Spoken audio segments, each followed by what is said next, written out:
येत्या 24 नोव्हेंबरला झिम्मा 2 हा सिनेमा प्रेक्षकांच्या भेटीला येतोय आणि या निमित्तानं माझ्यासोबत आहे या सिनेमाची संपूर्ण धमाल टीम. तुम्हा सगळ्यांचं झी 24 तासमध्ये सगळ्यात आधी मनापासून खूप खूप स्वागत. सो मी खूप खरंच एक्सायटेड आहे. झिम्मा बघितला आहे मी याआधी आणि मी माझ्यासोबत माझ्या घरच्यांनी बघितला आणि झिम्मा 2 बघण्यासाठी मी जशी एक्सायटेड आहे तशी माझ्या घरचेही खूप एक्सायटेड आहेत. सो हे तुमच्या यशाला सगळ्यांना त्यासाठी थँक्यू की आम्हाला एवढा सिनेमा छान तुम्ही भेटीला घेऊन पुन्हा येत आहे. आणि मला सगळ्यात आधी तुम्हाला प्रश्न विचारायचा आहे की तुम्हाला हा प्रश्न विचारायचा आहे की अंडर वॉटर जो तुम्ही सीन करता आहात सो मी खरंच भारावून गेली हा तुमचा सीन बघून. आणि हे कसं एवढ्या वयात म्हणजे कसं शक्य झालं आणि काय म्हणजे कसं केलंय? अंडर वॉटर सीन करायचा असं जेव्हा ठरलं त्यावेळेला आमच्या दिग्दर्शकांनी मला विचारलं की तुला पोहता येतं का. तर मी म्हटलं हा पोहता येतं. म्हणजे मला वाटलं होतं फक्त वरनं पोहायचं असेल, पण तसं नसून अंडर वॉटर जायचं आहे असं ठरल्यावर एकदा दिग्दर्शक म्हटल्यावर आपल्याला करायला पाहिजे हे निश्चित आहे. पण ज्या पद्धतीने या माणसांनी व्यवस्था ठेवली होती, जे ऑक्सिजन सिलेंडर्सपासून तिथे जे ट्रेनी होते त्यांनी मला श्वास कसा घ्यायचा इथपासून सगळ्या गोष्टी शिकवल्या. त्या अर्थात एक दिवस आम्ही माझा तो शिकण्यात घालवला. जे मी हार्ट पेशंट आहे, मला अंडर वॉटर मी 10 सेकंदसुद्धा थांबू शकत नव्हते, पण आफ्टर ट्रेनिंग मी 30 सेकंदापर्यंत खाली जाऊ शकत होते. आणि ते यांनी बरोबर घेतलं. काय 10 वेळा केलं असेल, पण जेव्हा सगळं झालं तेव्हा लक्षात आलं की भयंकर मजा आली करायला. पण या वयात काही असा त्रास वगैरे झाला नाही? पण ते सांगते ना, काळजी केवढी घेतली होती या लोकांनी. माझा त्यांच्यावर तेवढा विश्वास आहे. हे मी करणार नाही असं मला नाही म्हणता येणार. एकदा आपण करायचं म्हटल्यावर अगदीच कुठेतरी अशक्य झालं तरची गोष्ट आहे, पण तरी मी प्रयत्न तर करायला पाहिजे ना. त्याच्यामुळे तो प्रयत्न झाला सक्सेसफुल असं वाटतंय. त्या बात्या. आणि मला आता सिद्धार्थला आणि हेमंतला हा प्रश्न विचारायचा आहे, दोघांनाही, की ही संपूर्ण टीम तुम्ही कशी हँडल केली, मला हे आणि काय किस्से? तुम्हाला असं वाटतंय का की आम्ही यांना हँडल करण्याचे आमच्यात कुवत आहे? खरं तर ह्यांनीच आम्हाला दोघांनाही हँडल केलेलं आहे, या सर्व बायकांनी. आम्ही फक्त हँडल करतोय असं आम्ही एक प्रिटेंड करत असतो आणि ते आमच्या त्या प्रिटेंडला साथ देत असतात की हां बाबा तुम्ही आहात, तुम्ही करा. हँडल देत असतात. खरं नाही, तुम्ही गप्पच बस. ह्या बायका आम्हाला हँडल देत असतात. पण हँडल करणं न करण्याच्या पलीकडे ही टीम आता पोचलेली आहे. कारण आता आम्हाला म्हणजे खरंच एकमेकांच्या टोनवरनं कळतं की आता कसं सेट करायचं आहे, पुढचं आयुष्य कसं घडवायचं आहे, हे प्रत्येकजण कसा बोलतोय, काय त्याच्या डोक्यात काय चाललंय. शिवानीच्या स्माईलला कळलं होतं की दिवस चांगला जाईल आज. आल्या आल्या गोड हसली शिवानी. त्याच्यावरच कळलं की आजचा दिवस छान जाईल. असं गोड खूप छान मूड होता. आमचा रोजच गोड मूड असतो. सगळे आम्ही हसतो. आमचा रोज गोड मूड असतो. रोज तुझ्याकडे सगळ्या बघून छान हसतात, त्यामुळे रोजचाच दिवस चांगला जातो. तू आमच्याकडे बघत नाहीस म्हणून तुला कळत नाही की आम्ही हसतो. तुझं बाकी इतर गोष्टींकडे खूप लक्ष असतं. आज रूममध्ये आल्या आल्या इथे झी 24 तासच्या स्टुडिओमध्ये असं आत आल्या आल्या शिवानीने एक हाय. तर असं होतं ना की हे एवढ्या प्रेमाची पण सवय आता राहिलेली नाही. त्यामुळे छान वाटलं. यांचं हाय किंवा हॅलो किती छान दिसतो, ह्या सगळे ते जेव्हा कौतुक करतात तेव्हा खरंच जेव्हा प्रश्न पडतो की अल्लादीनला कसं 3 हे विशेष मागायची संधी होती, तर कुठलं मागायचं कुठलं नाही कळत नाही. की ह्यांनी आपलं काही वाईट तर नाही ना घडणार आहे, खरंच चांगलं चाललंय ना, हे व्यवस्थित आहे ना, हे त्याच्यात लपलेलं असतं यांच्या हाय मध्ये. तर तुला काय बोलायचं का? नाही, मला काही नाही बोलायचं. हे उगाचच आम्हाला बदनाम करतात. आम्ही इथे असलेली रिंकू, शिवानी, सुहास मावशी, मी, सायली, निर्मिती मावशी, सुचित्रा ह्या अत्यंत मृदू भाषिक, अत्यंत सोजवळ, साध्या, मन मिळावू अशा बायका आहोत. त्यामुळे आमच्या सोजवळ तोंड लपवतीये ते बघा तिकडे ते बघ. नाही, मन मिळावू, हसमुख अशा आम्ही बायका आहोत. त्यामुळे आम्हाला हँडल करायची गरजच लागत नाही. आम्ही खूप साध्या आहोत. आम्ही हँडल होतं. आम्ही काम करायला एकत्र आलो की एकजुटीने काम करतो. कुठली जुटी आहे ही मला कधीच कळलेलं नाही. ही जुटी मला बघायची आहे.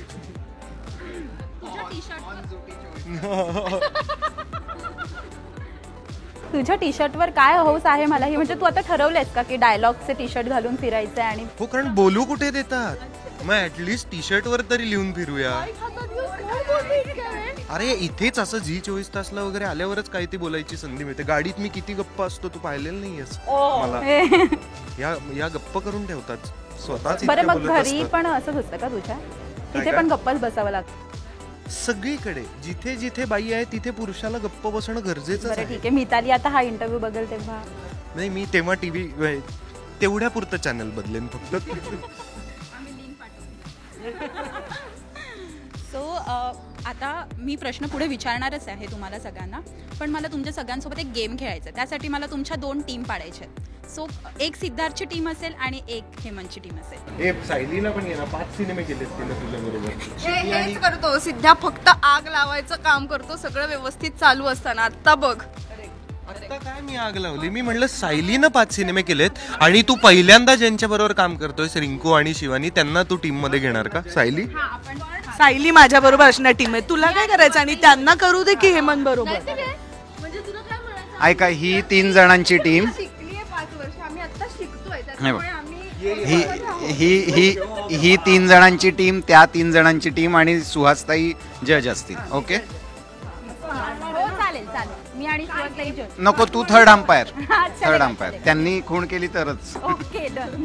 माझ्याकडे 2 बलून आहेत आणि त्यातला 2 टीम मधून एक एक जण कोणीतरी पुढे येणार आहे. ठीक आहे, सो तो बलून आपल्याला पुढे डोक्याने असा इथपर्यंत आणायचा आहे. हा चलो, ready start. Hemant sir, wow Hemant sir, wow Hemant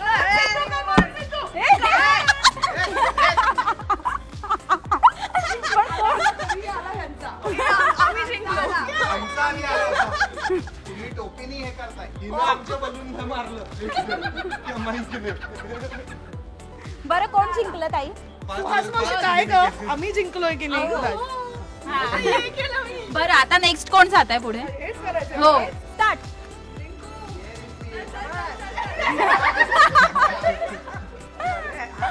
अरे डोकं नका आपटू एकमेकींचं. हरकत नाही, माझ्या मते 1 ऑल झालेलं आहे. आता हे जिंकले. म्हणजे रिंकू जिंकली यावेळी.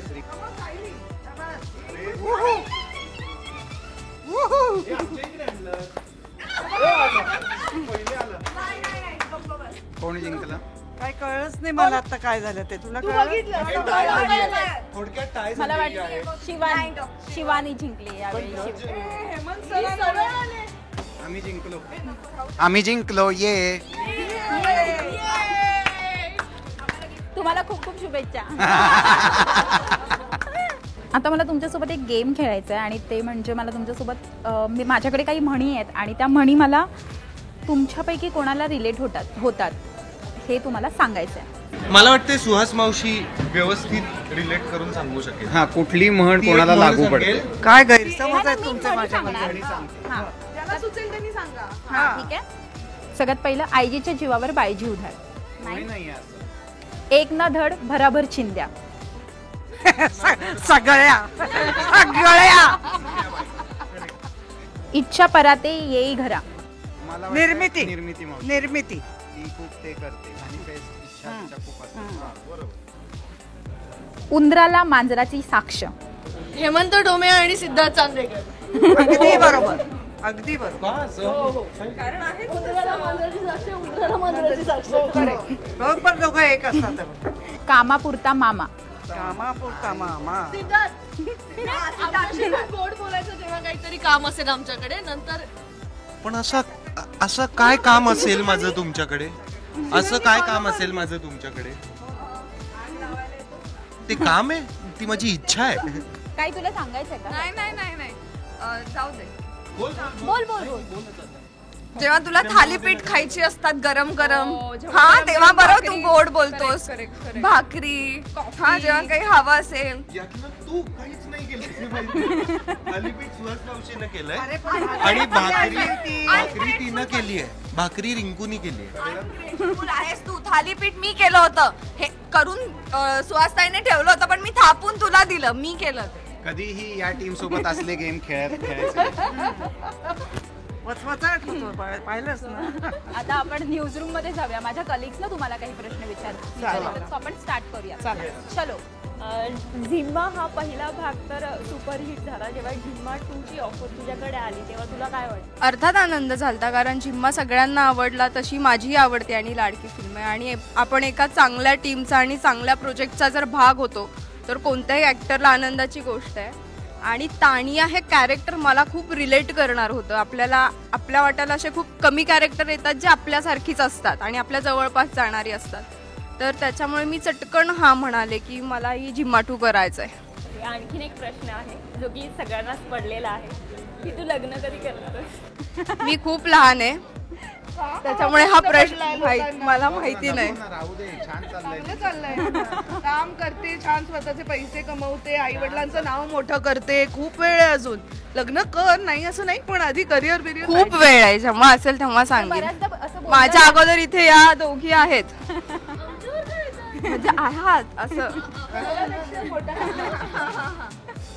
बरोबर. बऱ्याचदा असं बोललं जातं सोशल मीडियावर, तेव्हा तू काय उत्तर देशील त्या ट्रोलर्स? मी कोणा- लग्न केलंय वगैरे असं बऱ्याचदा बातम्यांमध्ये येतं. हो, रिंकूचा साखरपुडा झाला, लग्न रिंकूचा झालंय. तेच मलाही माहित नाही कोणाशी. नाही, मी कोणाला काहीच उत्तर देत नाही, कारण नाहीच झालं असं काही.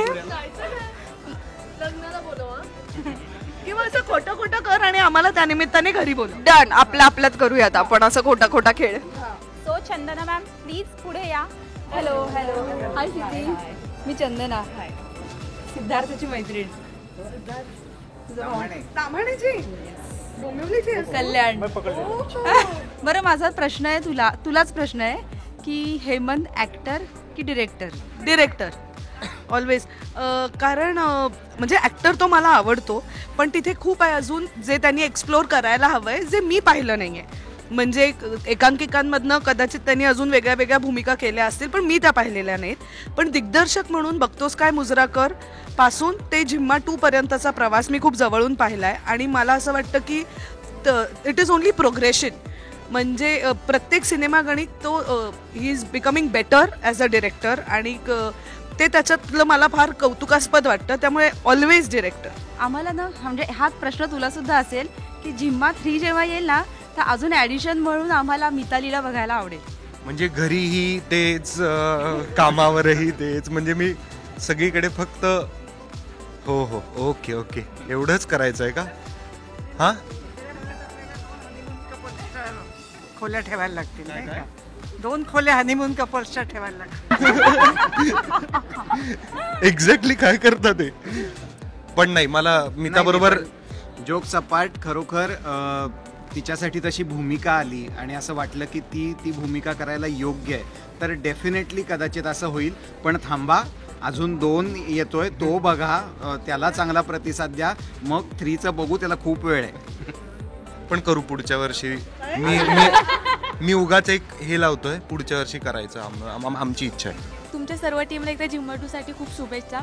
एकतर मी ट्रेलर बघितला, ट्रेलरमध्ये ना 2 जनरेशन दिसतात. तर हे जनरेशनमध्ये जेव्हा शूटिंग करताना असे काही प्रत्यक्ष जसे आपल्याला अनुभव येतात तसे तुम्हाला पण आले होते? म्हणजे कसं झालं, रिंकूंचं त्यांचं झालं किंवा क्षिती मॅमचं, हे 2 वेगळे जनरेशन दिसून येतात. तर काही आपले प्रत्यक्ष आपल्याला जसं रिअल लाईफमध्ये अनुभव येतात तसं शूटिंग दरम्यान आले होते काहींना पण? वेगवेगळ्या जनरेशन्स आहेत तुमच्यामध्ये सुद्धा. म्हणजे सुहास मावशी ते सगळ्यात लहान, आणि त्याच्यामध्येही क्षिती असा एक मधला टप्पाही आहे. सो हे सगळं तुम्ही जनरेशनचं कसं काय जुळवून घेता? वेगवेगळ्या जनरेशन बरोबर शूटिंगला कसं काय जुळवून घेता? सोपं आहे, कारण रिंकू अशी जरा आपण मोठी आहोत असं समजते, आणि मी सगळ्यात लहान आहे असं समजते. म्हणजे मग सगळ्यांच्या बरोबर मिक्स होता येतं. नाही, जोक अपार्ट, पण असं काही नाही आहे. म्हणजे वयाचा इथे आम्हाला काही फरक पडला नाही, कारण गोष्ट इतकी छान आहे आणि ती इतकी सगळ्यांच्यासाठी आहे की एकमेकांच्यात मिसळून जाऊनच ती गोष्ट होणार आहे. त्याच्यामुळे आम्हाला तरी कुठे काही प्रॉब्लेम आला असं वाटत नाही. डोम्याला आला असता तर मला माहिती. आम्हाला ना तुमच्यातलं खूप चांगलं बॉन्डिंग दिसतंय मगातपासून तुम्ही जे गेम्स वगैरे खेळताय. मला कट्टू झिम्मा 1ची जी शूटिंग होती तुम्ही सगळे एकत्र आला होतात तेव्हा तुमच्यामध्ये असं बॉन्डिंग होतं का? म्हणजे ती ओळख होण्याची कशी प्रोसेस होती? त्याच्यानंतर तुमच्यासोबत 2 अजून नवीन ह्या ॲड झाल्या आणि आता कट्टू आत्ता तुमच्यात कसं बॉन्डिंग आहे हे जर मला प्रोसेस समजून घ्यायची आहे तुमच्यात. नाही तुमची आहे बॉन्डिंग काय, आम्हाला बॉन्डिंग करायची किंवा म्हणजे जेलप करायचं म्हणून करायची गरजच नाही पडली. तो प्लॅटफॉर्मच असा तयार. जिम्मा पहिल्या भागाच्या वेळेला असं आपण म्हणू शकतो की हां ते आम्हाला बॉन्डिंग ते आम्ही केलं आणि ते केलं, ते इतकं सुंदर झालं होतं, ते इतकं सुरेख झालं होतं की ते म्हणजे तयारच पॅकेज होतं. सो जेव्हा शिवानी आणि रिंकू जॉईन झाल्या तेव्हा त्यांनी सुद्धा डबल प्रयत्न केले किंवा डबल मेहनत घेतली जेलप व्हायची. म्हणजे त्या अशा कुठेच आशा नाही आल्या की बाबा आम्ही याच्यात नवीन आहोत किंवा आमच्यापैकी कोणी असं नाही वागलं की बाबा तुम्ही नवीन, असं काहीच नाही आहे. त्या मुळातच ॲक्ट्रेसेस म्हणून भयंकर फेमस आहेत आणि मोठी नावं आहेत ती दोन्ही. सो त्यांच्याबरोबर काम करताना किंवा ऑफस्क्रीनसुद्धा आम्हाला चांगली केमिस्ट्री आम्हाला बनवता आली. म्हणजे रिंकू चांगली मैत्रीण झाली आहे, शिवानी चांगली मैत्रीण झाली आहे, या बाकी तर मैत्रिणी आहेतच. सो मला असं वाटतं ते बॉन्डिंग करायला जेव्हा दोन्ही साईडनी मेहनत होते ना तेव्हा ते खूप छान आणि लॉंग लास्टिंग राहतं. बघ इथे पण प्रॉब्लेम आहे आता दोघींना. आता कौतुक केलं ना तर प्रॉब्लेम, नाही केलं तर प्रॉब्लेम. पहिल्यांदा कौतुक ऐकलं त्याच्यामुळे मला ते जरासं हे बघ आपल्याला प्रमोशनला वाढवून चढवून सांगावं लागतं हे माहिती नाही. पण या चित्रपटात ना काही प्रसंग आहेत आधीच्याही होते की पहिल्यांदा भेटतायत लोक एकमेकांना, तर हे आवर्जून सांगावं लागतं की ओळख नाही आहे तुमची, ओळख नाही. कारण नाहीतर असं हसत एकमेकांच्या गळ्यात गळे घालतात या. आणि पहिल्या वेळेला तर मला त्या प्रसंगाला सांगावं लागलं होतं की थांबा, तुमची ओळख व्हायची एकमेकांशी. सो या आपापसात खूप चांगल्या मैत्रिणी आहेत आणि मध्ये मध्ये शूट होत असतं त्यांच्या सगळ्या या धमाल मस्तीच्या. मला ना सायली तुला आता एक प्रश्न विचारायचा आहे. सो याच्या आधी आम्ही तुला म्हणजे तू जशी आम्हाला सिनेमात दिसतेस तशी तू रिअल लाईफमध्ये सुद्धा आहेस, ठीक आहे. सो काय पण या सिनेमाच्या सेटवर तुझे काहीतरी असे धमाल किस्से असतील, सो काही सांगशील असंच रिअल लाईफशी घेऊन किंवा मग सेटवरचे? का असं बघितलं? मी इतर सिनेमात जशी दिसते तशी मी खऱ्या आयुष्यात नाही आहे. पण हे झिम्मा जे माझ्या नशिबात हेमंत ढोमे आणि क्षितीने आणलंय ते त्यांनी ठरवलं होतं की मी जशी आहे तसं दाखवायचं. त्यामुळे झिम्मातली Kritika is equal to Sayali. त्यामुळे मी खरी जशी आहे तर ते फक्त झिम्मात आहे. आणि किस्से म्हणजे आम्ही खूप धमाल केली यार. आम्ही खरंच नाही, आम्ही शूट पण केलं आहे पण आम्ही मध्ये मध्ये धमाल केलेली आहे. जसं हेमंत सर म्हणाले तसं नाही केलं आहे, धमालच्या मध्ये शूट नाही केलेलं आहे. सो आम्ही शूट आधी केलं आहे मग मस्ती केली आहे. पण एक किस्सा म्हणजे एक आम्ही आमचा फसलेला प्रँक सांगते मी, माझा आणि शिवानीचा. आणि आम्ही सिद्धार्थचा फोन लपवला आणि आम्ही असे कॉटेजेसमध्ये राहत होतो. तर दुसऱ्या कुठल्या तरी घरात लपवल्यानंतर त्याला काही सापडणार नाही तो वगैरे असं काहीतरी डोक्यात ठेवून आम्ही तो लपवला. आणि त्यानंतर तो आला माझ्याजवळ आणि मी इतकी वाईट आहे ना, मी अशी सोफ्यावर बसले होते आणि मला आधीच हसायला येतं. म्हणजे त्याने विचारायच्या आधीच माझ्या चेहऱ्यावर हसू येत होतं. तर तो मला म्हणाला कुठे आहे माझं फोन? म्हटलं मला नाही माहिती. मला म्हणे तुला माहिती आहे ना? म्हटलं नाही माझ्याकडे नाही आहे. म्हणजे नक्की कोणाकडे तरी आहे. तो म्हणाला ओके. मग त्याने त्याच्या हातावरचं स्मार्ट वॉचवर असं टॅप केलं आणि फोन शोधला. तो म्हणे कसे बावळट आहात तुम्ही. तर आता पुढच्या वेळी मी आणि शिवानीने ठरवलंय की आम्ही घड्याळ पण लपवू. आणि काय मी थोड्या वेळापुरतं मी ऍक्टिंग केली की यार अरे कुठे फोन कुठे, म्हणजे बाप जसं आपल्या पोरांसाठी हरल्याची ऍक्टिंग करतो तसंच मला या बाळांसाठी करावं लागलं. ठीक आहे बाळांसाठी पण तुला आता 2 नावं कळालेली आहेत, ह्या दोघी करू शकतात. हो 100%. म्हणजे फार काही जमणार नाहीच आहे पण करू शकतात हे नक्की. चॅलेंज म्हणून घेऊया आता. आता थांब तू बघ. आता वेळ आहे अजून, पुढच्या भागाला वेळ आहे, तोपर्यंत तुम्ही प्लॅनिंग करा. बाळांनो भांडू नका. एक सेकंड, मोठे बोलतायत. पुढे प्रतीक्षा आहे माझ्यासोबत. प्रतीक्षा प्लीज ये. नुकतंच तुमचं गाणं प्रदर्शित झालं आहे मराठी पोरी आणि त्याला प्रेक्षकांचा खूप चांगला प्रतिसादसुद्धा मिळतो आहे. तर त्या गाण्याचा तुमचा अनुभव काय आहे? गाणं म्हणजे शूट करताना ते तुम्ही ॲक्च्युली परदेशी केलं आहे, त्याचा अनुभव काय आहे? आणि त्या गाण्याला चांगला प्रतिसाद मिळतो. ते गाणं जे आहे ते श्रीदेवीच्या इंग्लिश मूव्हीमधलं जे गाणं आहे नवराई माझी लाडाची, त्यासोबत प्रेक्षक कनेक्ट करतायत. तर तुमचा काय अनुभव आहे त्या गाणं करतानाचा? तुम्हाला कसं वाटतं हे गाणं इतकं चांगल्या पद्धतीने प्रेक्षकांकडून कौतुक केलं जातं?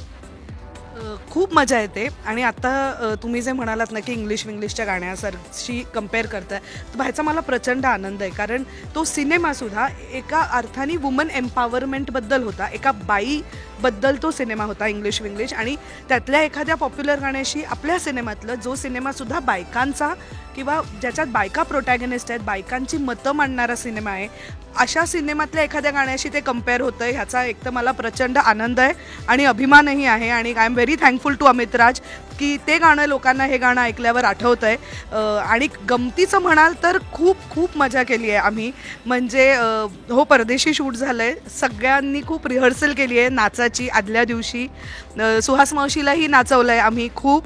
आणि सिद्धू हां, आणि that was the only day जेव्हा आम्ही सगळ्यांनी खूप म्हणजे प्रॉपर मेकअप केला. हां, करेक्ट, कलर कोऑर्डिनेट. कारण तो आमच्यासाठी हिंदूचा 75वा वाढदिवसाचं सेलिब्रेशन असं त्या सिनेमात आहे. त्यामुळे तो दिवसही म्हणजे फिल्ममध्ये सुद्धा तो स्पेशल होता, आम्हाला शूट करायलाही तो खूप स्पेशल होता. आणि खूप तयार होऊन रिंकू म्हणाली तसं पहिल्यांदा म्हणजे अख्ख्या सिनेमात तेवढं एकच गाणं आहे जेव्हा रिंकू आपल्याला वेस्टर्न कपड्यात दिसते. किंवा झिम्मा 1च्या पण शेवटी साडीत दिसलेली सायली आत्ता झिम्मा 2मध्ये पण अख्खा सिनेमाभर नाही, फक्त इंदूच्या वाढदिवसाला साडीत दिसली. इंदू स्वतः अख्खा सिनेमाभर जीन्स टी शर्टमध्ये आहे, ती फक्त तिच्या शेवटच्या गाण्याला साडीत आहे.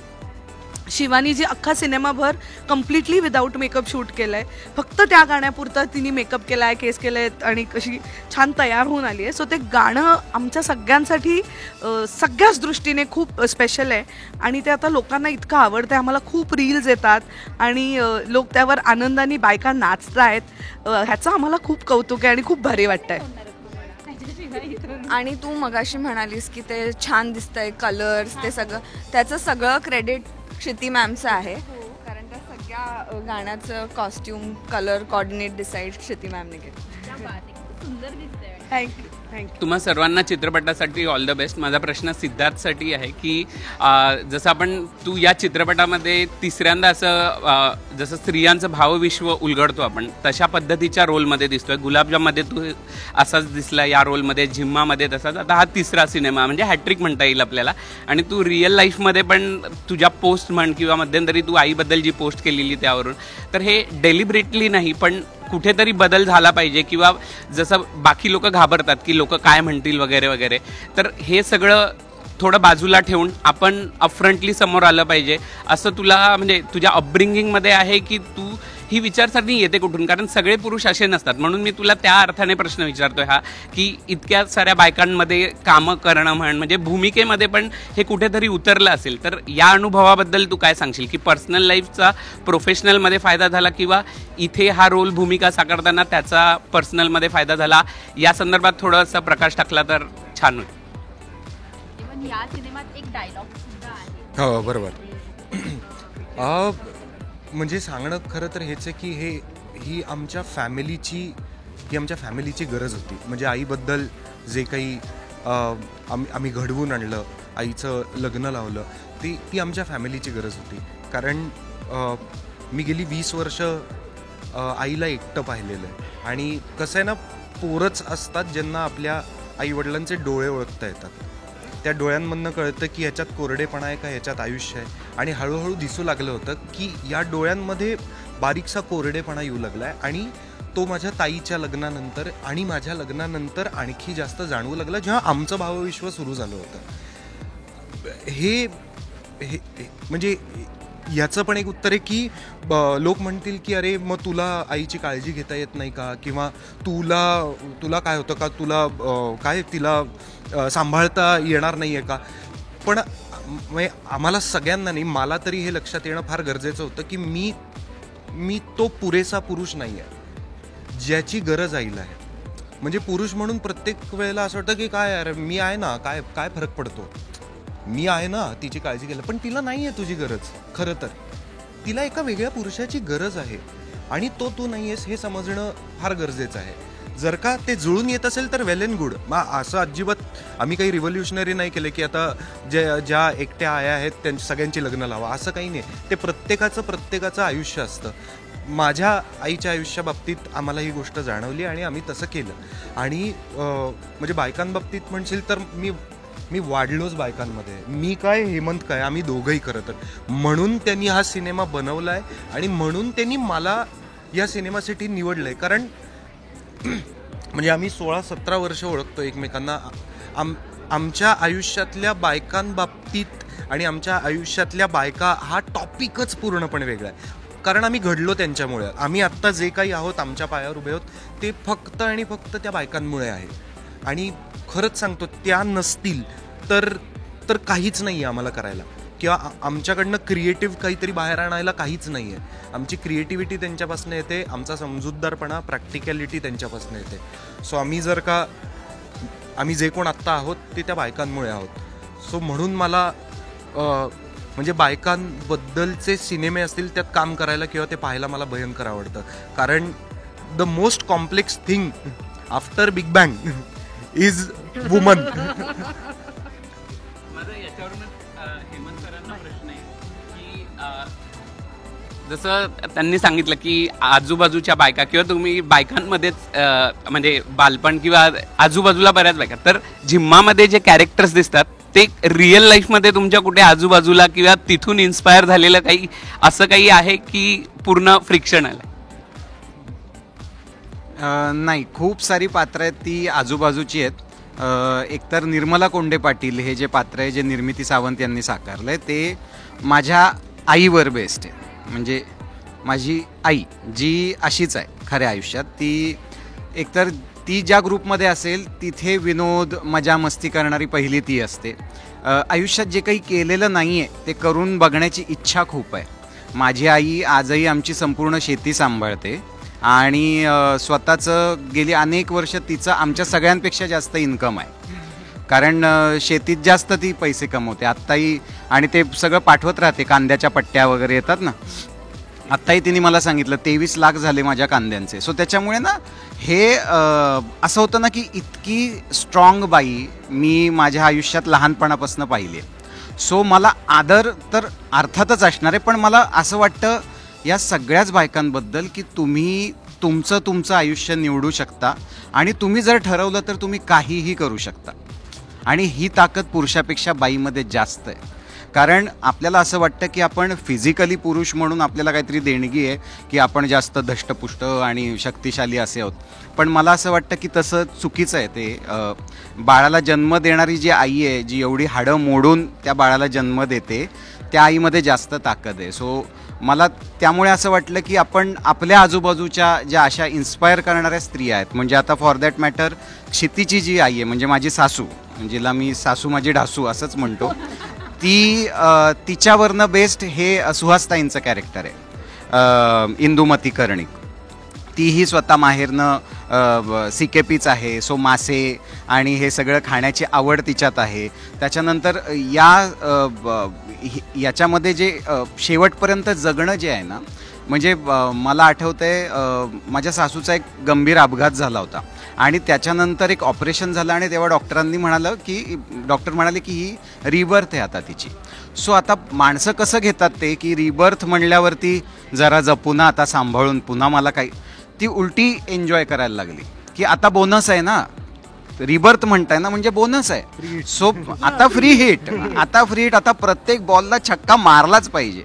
सो त्या पद्धतीने ती जगते. सो माझ्या आजूबाजूच्याच या स्त्रिया आहेत आणि मला वाटतं त्यामुळेच रिलेटेबल झाल्या त्या. कारण हाडामासाची माणसं असली आणि त्यांच्यावरनं आपण इन्स्पायर होऊन काहीतरी केलं तर ते जरा 100 50 लोकांना तरी असं वाटतं नाही हां माझी मावशी अशी आहे, माझी आत्या अशी आहे, माझी बहीण अशी आहे. आणि ही सगळीच पात्र तशी आहेत. थँक्यू. सो मला तुला प्रश्न विचारायचा आहे की सिनेमात आम्ही तुला बिलकुल मेकअपमध्ये बघत नाही आहोत, विदाऊट मेकअप आहेस तू. म्हणजे हे कशासाठी होतं? म्हणजे असं मेकअप तू ठरवलं होतंस की नकोच आहे मला मेकअप, की कॅरेक्टर असतं. असं शिवानी ठरवे. माझी अशी खूप इच्छा होती की आय विश हे मला ठरवता आलं असतं, पण हे मला अजिबात ठरवता आलं नाही. आणि हे सगळं म्हणजे मेकअप न करणं त्या कॅरेक्टरची खरं तर खूप जास्त गरज होती.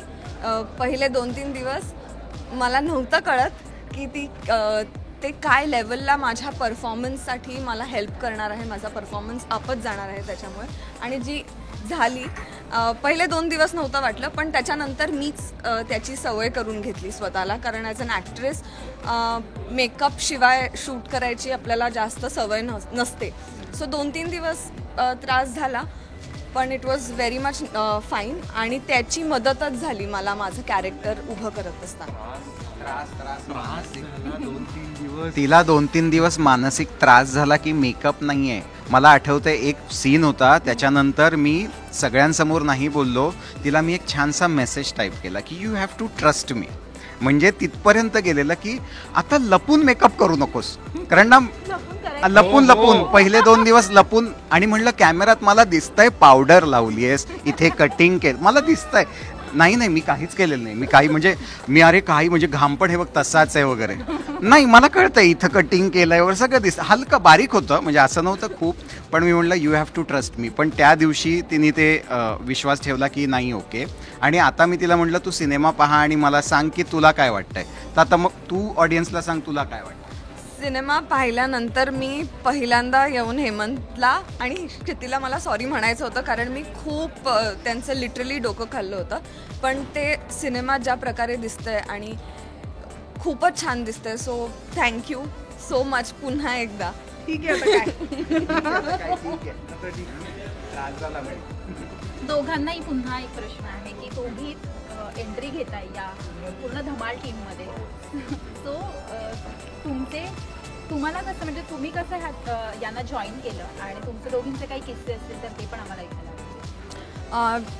जॉईन करताना म्हणजे मी आमच्या खूप स्क्रिप्ट रिडिंग झाल्या होत्या, तेव्हा आमच्या ओळखी हळूहळू होत होत्या. पण पहिल्याच स्क्रिप्ट रिडिंगला सुहास मावशीला मी सुहास मॅम म्हणत होते, निर्मिती मॅम म्हणत होते.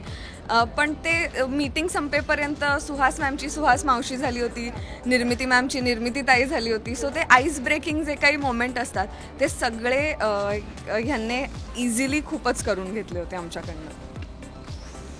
माझंही काही वेगळं उत्तर नसणार आहे. आम्ही पहिल्यांदा रीडिंगला भेटलो तेव्हा जर आम्ही शांत होते, पण नंतर ही नवीन लोक आहेत असं वाटतच नाही काही काळानंतर, कारण ते तुम्हाला इतकं आपलंसं करून त्याच्यात सामावून घेतात.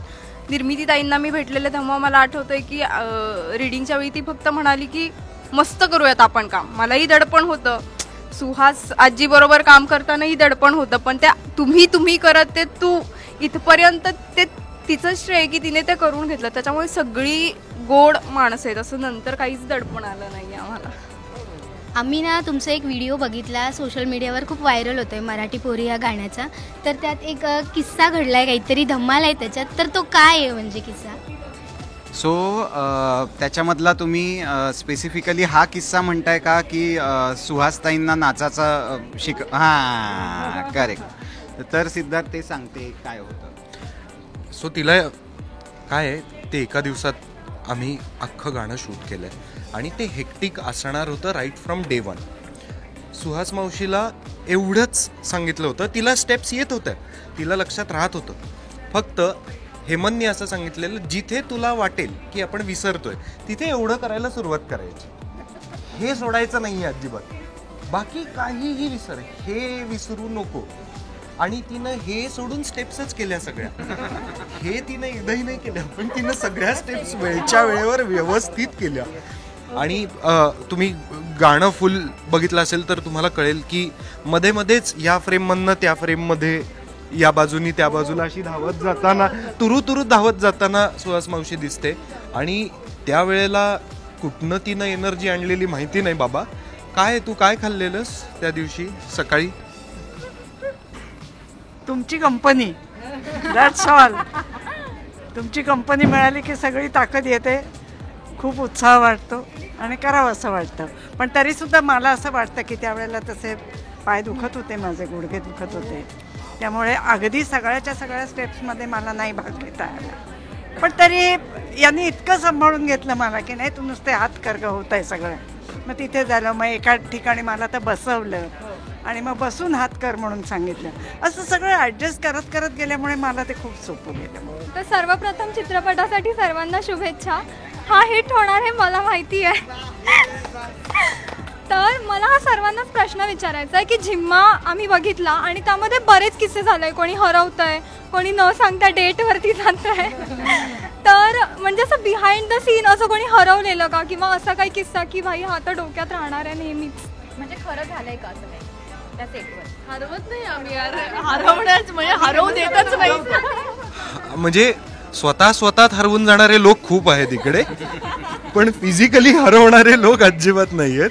कारण कुठे जाशील जाऊन कारण आम्ही ज्या लोकेशनला शूट करत होतो तिथून हे बघ, मुळात शॉपिंगची तर काही सोयच नव्हती कुठल्याही स्त्रीसाठी सेटवरच्या किंवा बाहेरच्याही. काही तिकडे 5-1 किलोमीटरवर एक किराणामालाचं दुकान होतं, दॅट्स इट. त्या पलीकडे तिकडे काहीही नव्हतं, ॲब्सोल्युटली. म्हणजे आम्हाला हरवायचं होतं ह्या शॉपिंग करता करता, तिची काही जागाच नव्हती, त्यामुळे आम्ही सापडतच राहिलो सगळ्यांना. फक्त एक झालं होतं, शिवानीचं सिम कार्ड हरवलं होतं, बाकी काही हरवलं नाही. आणि मध्ये मध्ये माझ्यामध्ये सगळ्या बायका हरवत होत्याच. सो बापरे, कोणामध्ये? त्याच्यात तुझ्यात मला या निमित्ताने सांगायला आवडेल की तुम्हाला पडद्यामागे काय घडतं ना ते माहीत नसतं. म्हणजे कशा पद्धतीने अभिनेत्री एखादी भूमिका स्वीकारतात किंवा स्क्रिप्ट वाचून चित्रपटाला हो म्हणतात की काय. तर माझ्याकडे अशा अभिनेत्र्या आहेत, निर्मिती सावंत, सुचित्रा बांदेकर, शिवानी सुर्वे, स्पेशली ही 3 नावं ज्या खरं तर नसत्या आल्या शूटला. म्हणजे त्या इथपर्यंत आल्या होत्या की तू दुसरं कोणाला तरी घे, कारण त्यांच्या लक्षात आलं की इथे आसपास शॉपिंगलाच काही नाही आहे. म्हणजे निसर्गरम्य वगैरे सगळं ठीक आहे, पण शॉपिंग पाहिजे. त्यातही त्यांनी अनेकदा माझ्या असिस्टंटचं डोकं खाल्लं की इथून जवळ 1.5-2 तासावर एक शहर आहे, तर आम्हाला गॅप कधी आहे, म्हणजे आम्हाला हाफ डे कधी आहे किंवा आमची फुल सुट्टी कधी आहे. तर ते काहीही झालेलं नाही. आणि मला आठवतंय परत येताना चा शिवानीचा चेहरा, परत येताना मला सुचित्रा आणि निर्मिती सावंत यांनी सांगितलेलं की जर तू आम्हाला 3मध्ये घेतलंस म्हणजे आम्ही असूच, आणि तू जर आता असं लोकेशन नाही घेतलंस जिथे शॉपिंगच नाही आहे, तर आम्ही काही तो सिनेमा करणार नाही. तर तुम्हाला मला सांगायला आवडेल की काय पद्धतीने या अभिनेत्र्या सिनेमे स्वीकारतात बघा. मला एक गंमत सांगावीशी वाटते की शॉपिंग करायला मिळालं नाही म्हणून आमच्या शिवानी मॅडम 2 तास आधी एअरपोर्टवर गेल्या आमच्याही. आणि मला उगीच काळजी, अगं पण मग तुला सापडेल ना सगळं, म्हणजे मग आम्ही भेटू ना सगळं. हो ते मी जाते, फुल कॉन्फिडंट. त्याच्यामुळे ती गेली पुढे आणि ती दिसेपर्यंत मलाच धक की आली नाही. तिचं 2 तास तिथे मस्त शॉपिंग चालू. प्रत्येक महिलेचा जिव्हाळ्याचा विषय असतो, तर हे रिलेटेबल आहे खूप जास्त. सो मला आता विचारायचं लोकेशन कुठचं होतं या सिनेमाचं, म्हणजे आम्हाला लोकेशन नाही कळालंय. तुझं मन हे या सिनेमाचं लोकेशन आहे. हे बघ, आमचं कायमच लाईव्ह लोकेशन होतं. आम्ही जिथे जाऊ ते लोकेशन लाईव्ह होतं. त्यामुळे लोकेशन काय हे तुम्हाला सिनेमा पाहिल्यावर कळेलच डेफिनेटली. कारण ती अशी जागा आहे जिथे आजपर्यंत कुठल्याही मराठी सिनेमाचं शूट झालेलं नाही, आणि काही भाग असे आहेत जिथे कुठल्याही सिनेमाचं शूटिंग झालेलं नाही आहे. हे सगळं शोधून काढण्यासाठी ची जी मेहनत लागते ती संपूर्णपणे हेमंतनी केलेली आहे. कारण त्यालाच मुळात फिरायला भयंकर आवडतं आणि त्यांनीही आतली लोकेशन्स शोधून काढलेली आहेत. सो जर का हे अप्रतिम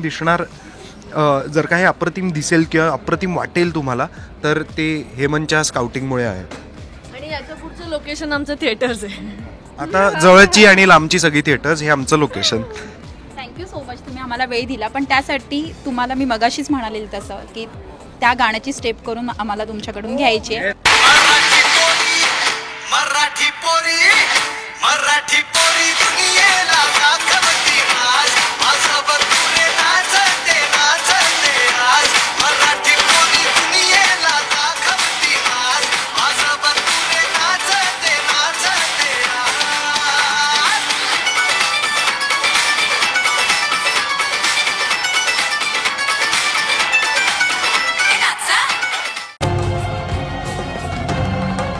छत्रपतींचा विचार म्हणजे